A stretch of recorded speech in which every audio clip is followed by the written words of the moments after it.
যখনই সময় পাবেন তিনটি দোয়া বেশি বেশি পাঠ করবেন। যদি কোনো বান্দা ঈমান ও ইখলাসের সাথে এই তিনটি দোয়া বেশি বেশি পাঠ করে আর মহান মালিক একবার কবুল করে নেন, তাহলে ওই বান্দা দুনিয়া এবং আখিরাতে সফলতা লাভ করবে। আল্লাহ রব্বুল আলামিন ওই বান্দাকে ক্ষমা করে দিবেন, তাকে রহমত দিয়ে ভরপুর করে দিবেন, তাকে হেদায়াত দান করবেন এবং তার রিজিকের পেরেশানি দূর করে দিবেন। সুবহানাল্লাহ, সুবহানাল্লাহি ওয়া বিহামদিহি, সুবহানাল্লাহিল আযীম। সেই তিনটি দোয়ার মধ্যে প্রথম দোয়াটি হচ্ছে আল্লাহুম্মা গফিরলি ওয়ারহামনি ওয়াহদিনি ওয়াআফিনি ওয়ারযুকনি।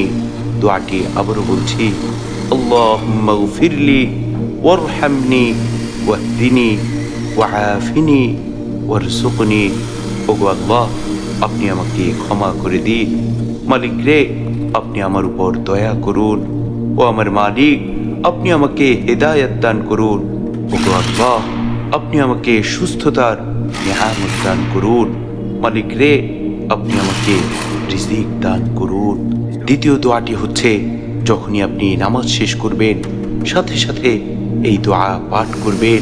পাশাপাশি যখনই অবসর থাকবেন, যখনই সময় পাবেন বেশি বেশি এই দোয়া পাঠ করবেন।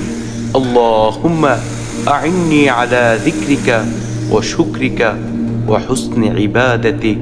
দোয়াটি আবারও বলছি, আল্লাহুম্মা আইন্নি আলা যিকরিকা ওয়া শুকরিকা ওয়া হুসনি ইবাদাতিক।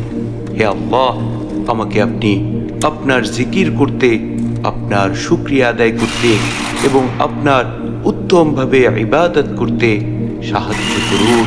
3 নম্বর দোয়াটি হচ্ছে, যখনই আপনি কঠিন বিপদে পড়ে যাবেন, ভয়ঙ্কর মুসিবতে পড়ে যাবেন, পাশাপাশি যখনই আপনি সময় পাবেন বেশি বেশি এই দোয়া পাঠ করবেন।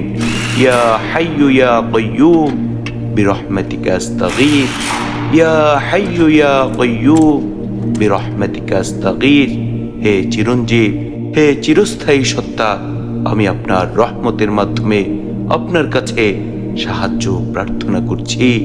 সুবহানাল্লাহ, সুবহানাল্লাহি ওয়া বিহামদিহি, সুবহানাল্লাহিল আযীম। কি চমৎকার দোয়া!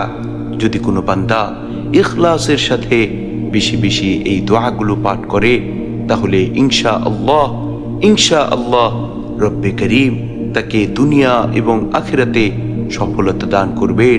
শুধু তাই নয়, বিপদে আপদে তাকে হেফাজত করবেন। আল্লাহ রব্বুল আলামিন আমাদেরকে বেশি বেশি মালিকের জিকির শুকরিয়া আদায় করার তৌফিক দান করুন। আমিন।